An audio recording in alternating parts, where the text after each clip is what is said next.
बिस्मिल्लाहिर्रहमानिर्रहीम। मोहतरम सामीन व नाज़रीन, किसी साहब ने कमेंट बॉक्स में कुछ ऐसे नाम लिखे हैं जिनका माना वो जानना चाहते हैं। तीन नामों के माना उन्होंने पूछे हैं। उनमें से एक तो है माइज़ा।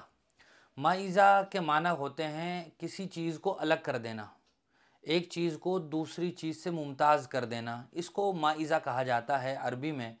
अगर कोई ये नाम रखना चाहे किसी लड़की का, अपनी बेटी का, तो रख सकते हैं, इसके माना बेहतर है। इसी तरह दूसरा लफ्ज़ इन्होंने पूछा है मलीहा। मलीहा ये अरबी में मिल्हुन से बना है।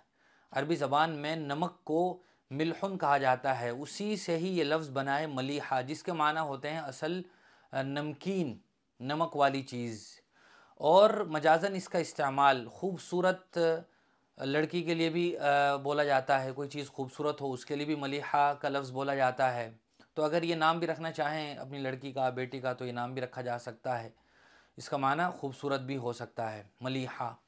इसी तरह तीसरा उन्होंने जो लफ्ज़ पूछा है वह है मिदहत।